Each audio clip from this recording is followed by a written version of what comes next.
हमने 3 केवी solar panels लगाया, ठीक है। इसके बेनिफिट्स हैं कि आपका जो लोड होगा वो आपको कम आएगा, ठीक है। आपके जो यूनिट्स आते हैं वो पहले ज़्यादा आते थे, अब इसके यूनिट्स माइनस में जा रहे हैं। अगर जैसे आपके यूनिट्स पहले मंथली 16,000 17,000 बढ़ रहे, तो माइनस में 200 ही आपके मीटर पे दिखा रहे हैं, माइनस में जा रहा है। और इसके बहुत सारे बेनिफिट्स हैं। गवर्नमेंट ने आपको इस टाइम ये दिया है आपका लोड कम करने के लिए। आप इसका यूज़ कर सकते हैं। इसमें 3 केवी 5 केवी जितनी जैसी आपकी ज़रूरत है उस हिसाब से आप इसको यूज़ कर सकते हैं।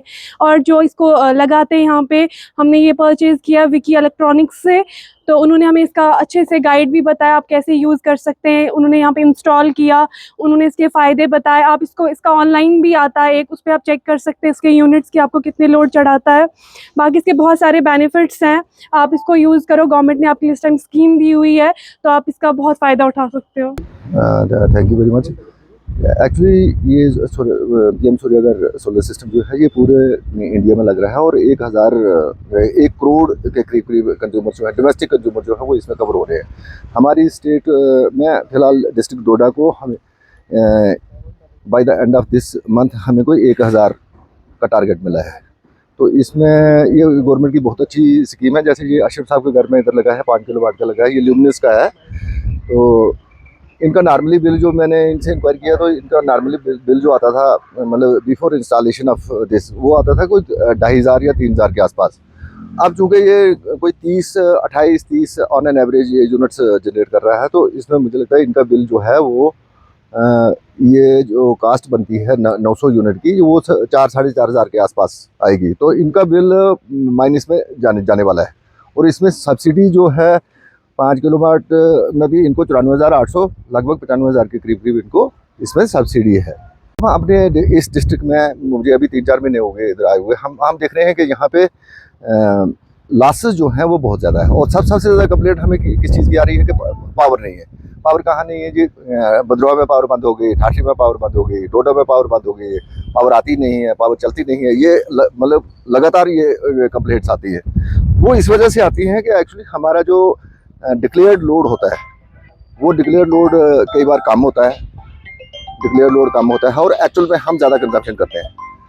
हमने ये भी नोट किया, हम मंथली जो डेली एनर्जी अकाउंट जो हम मतलब मंथली एनर्जी अकाउंट जो हम देते हैं, तो उसमें हमने बहुत सारे फीडरों पे ऐसा भी नोट किया कि कहीं अगर 10 लाख यूनिट अगर पंप हुए हैं उस फीडर पे, तो उसमें से 3 लाख या 3.5 लाख यूनिट्स की बिलिंग हो रही है। तो इसका मतलब बाकी वाले जो यूनिट्स जो हैं वो इलीगली कंज्यूम किए जा रहे हैं। उसमें से लॉसेस भी हो सकते हैं, 10-15% मैं बोलूँगा कि लॉसेस होते हैं। बाकी वाली जो है वो इलीगल हम यूज़ कर रहे हैं। उस एक तो जब वो इलीगल सिस्टम, जब हम कंज्यूमर से प्रोड्यूमर्स बन जाएंगे, प्रोड्यूसर बन जाएंगे, तो हमारा ओवरऑल क्या होगा? इसका मेन बेनिफिट जो होने जा रहा है वो ये हो रहा है कि हमारा डीटी ट्रांसफार्मर जब ये बहुत ज़्यादा लग जाएंगे तो हमारा डीटी अंडरलोड हो जाएगा। डीटी डैमेज का वो जो कंप्लेंट आती है बार बार, एक तो वो ख़त्म हो जाएगी। हमारी एलटी नेटवर्क जो है वो अंडरलोड हो जाएगा। हमारे रिसीविंग स्टेशन अल्टीमेटली फिर फीडर अंडरलोड हो जाएगा, फिर रिसीविंग स्टेशन अंडरलोड हो जाएंगे।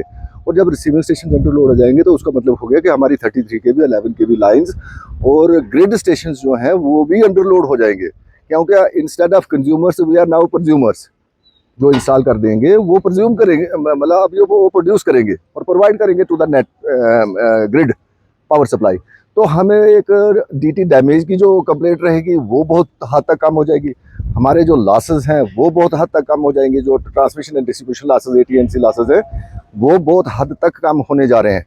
और उसका रिजल्ट क्या होगा कि एक्चुअली हमारी जो पावर की आज की कंप्लेंट है कि पावर हमें कम आ रही है, ज़्यादा आ रही है, उधर ट्रांसफार्मर डैमेज हो रहे हैं, एक तो वो चीज़ खत्म हो जाएगी। पावर आपको 24 घंटे में हो सकता है 22-23 घंटे या 24 घंटे भी पावर रह सकती है जब सिस्टम अंडरलोड है।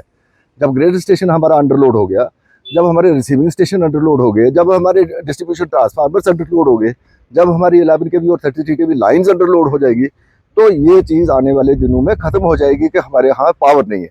और चूँकि ये सारा ऑनलाइन सिस्टम है तो हमें अगर 20 घंटे अगर ये पावर ऑन रहती है और ऊपर से हम जनरेट कर रहे हैं, बिल माइनस में हो जाएंगे, बिल ज़ीरो हो जाएंगे। या किसी को जिसका 2,500 आता था वो कंजम्पशन के हिसाब से एज पर द कंजम्पशन हो सकता है उसका बिल 200 रुपये रह जाए। अभी मैं किसी का नाम नहीं लूँगा, लेकिन एक बड़े सीनियर ऑफिसर इधर है, उनसे बात हो रही थी, कल DC साहब भी बात कर रहे थे उनसे, तो उन्होंने 10 किलोवाट का जम्मू में लगवाया है। तो उनको सिर्फ 10 किलोवाट का लगवाया है, तो 10 किलोवाट पे उनको सिर्फ डिमांड चार्जेस आ रहे हैं 80 रुपये आ रहे हैं, जबकि उनको 7-8 हज़ार रुपये बिल आता था पहले, 80 हज़ार है। ऐसी बहुत सारी एग्जांपल्स हैं हमारे पास। तो मुझे लगता है मेरे से बेटर ये बता पाएंगे आपको जो अशरफ साहब हैं जिनके घर में ये लगा हुआ है।